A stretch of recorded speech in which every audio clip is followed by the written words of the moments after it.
వీడియోలో September 4న AP cabinet భేటీ షురూ అండి. 2 డీఏల ప్రకటనకు అవకాశం, రంగం సిద్ధం. ఈ మేరకు 28%తో ఐఆర్ అనైతే తాజా అప్డేట్ రావడం జరిగింది. సో, వివరాలు వీడియోలో తెలుసుకుందాం. వీడియోనైతే ఎక్కడ గాని స్కిప్ చేయకుండా ఎండ్ వరకు చూసేయండి. అప్పుడే ఇన్ఫర్మేషన్ పూర్తిగా అర్థమవుతుంది. అలాగే వీడియో చూస్తున్న ప్రతి ఒక్కరు వీడియోకైతే లైక్ చేయండి ఫ్రెండ్స్. ఈ వీడియోని తోటి ఉద్యోగ, పెన్షన్ మిత్రులతో అయితే షేర్ చేయండి. కొత్తగా మన ఛానల్ చూస్తున్నవారు ఇంకా ఎవరైనా సబ్స్క్రైబ్ చేసుకున్నట్లయితే వెంటనే మన ఛానల్ సబ్స్క్రైబ్ చేసుకోండి. దీని ద్వారా నేను చేసే లేటెస్ట్ వీడియోస్ అన్నీ మీ వరకు రీచ్ అవుతాయి. ఇక ఆలస్యం చేయకుండా వివరాల్లోకి అయితే వెళ్ళిపోదాము. ఫ్రెండ్స్, ఇక విషయానికి వచ్చినట్లయితే ఆంధ్రప్రదేశ్ రాష్ట్ర భవిష్యత్తును ప్రభావితం చేసే పలు కీలక అంశాలపై చర్చించి నిర్ణయాలు తీసుకునేందుకు రాష్ట్ర మంత్రివర్గ సమావేశం సిద్ధం అవుతోంది. శ్రీ నారా చంద్రబాబు నాయుడు గారి అధ్యక్షతన సెప్టెంబర్ 4వ తేదీన ఉదయం 11 గంటలకు సచివాలయంలోని మొదటి బ్లాక్‌లో రాష్ట్ర కేబినెట్ భేటీ అయితే కానుంది. సో, ఆంధ్రప్రదేశ్ భవిష్యత్తును నిర్దేశించే కేబినెట్ భేటీ కీలకంగా అయితే మారనుందనమాట. నిర్ణయాలకు రంగం సిద్ధం. సో, ముఖ్యంగా చూసుకున్నట్లయితే ఈ యొక్క సమావేశంపై రాష్ట్ర వ్యాప్తంగా సర్వత్రా ఆసక్తి నెలకొని ఉంది. ఎజెండా రూపకల్పన వేగవంతం. ఈ కేబినెట్ భేటీకి సంబంధించి ఎజెండా రూపకల్పన ప్రక్రియను ప్రభుత్వం వేగవంతం చేసింది. సమావేశంలో చర్చించాల్సిన ప్రతిపాదన అన్నిటిని కూడా సెప్టెంబర్ 2వ తేదీ సాయంత్రం 4 గంటలలోపు సాధారణ పరిపాలనా శాఖకు తప్పనిసరిగా సమర్పించాలని ప్రభుత్వ ప్రధాన కార్యదర్శి కె. విజయానంద్ అన్ని శాఖల ప్రత్యేక ప్రధాన కార్యదర్శులు, ముఖ్య కార్యదర్శులకు స్పష్టమైన ఆదేశాలు జారీ చేశారు. ఈ గడువు విధానం ద్వారా ప్రతిపాదనను క్షుణ్ణంగా పరిశీలించి ఒక సమగ్ర ఎజెండాను రూపొందించడానికి తగిన సమయం అయితే లభిస్తుంది.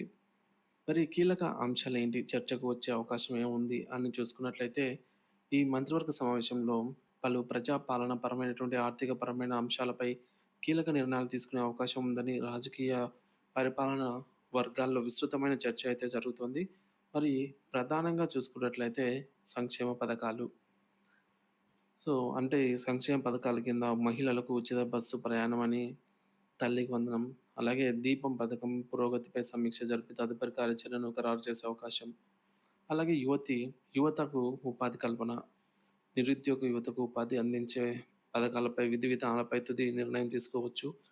ఇక రైతుల సంక్షేమం, అన్నదాతలకు ఆర్థిక సహాయం, వ్యవసాయ రుణాల మాఫీ వంటి హామీల అమలుకు సంబంధించి మార్గదర్శకాలపై చర్చించవచ్చు. ఇకపోతే ఉద్యోగుల సంక్షేమం, కొత్త వేతన సవరణ సంఘం పీఆర్సీ కమిషనర్ నియామకంపై కీలక ప్రకటన వెలువడే అవకాశం ఉంది. పెండింగ్‌లో ఉన్న డీఏల విడుదలకు ఆమోదం తెలిపే సూచనలు కూడా లేకపోలేదు.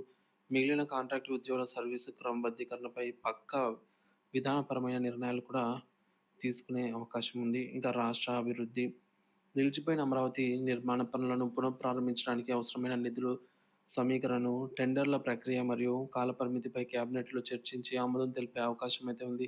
జాతీయ ప్రాజెక్ట్ అయిన పోలవరం నిర్మాణ పనుల పురోగతి, కేంద్రం నుంచి రావాల్సిన నిధులపై కూడా కేబినెట్‌లో చర్చించే అవకాశం అయితే ఉంది.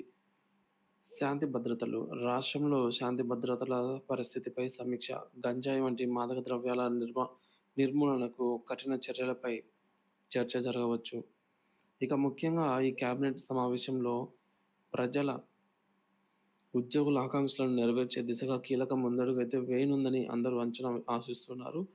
మొత్తానికి సెప్టెంబర్ 4న వెలువడబోయే కేబినెట్ నిర్ణయాలు ఏంటి? రాష్ట్ర ప్రగతి స్థానంలో ఒక నూతన అధ్యాయానికి నాంది పలుకుతుందా? లేదా? సో, నాంది పలకాలని అయితే భావిస్తూ ఉన్నారు ఉద్యోగులంతా.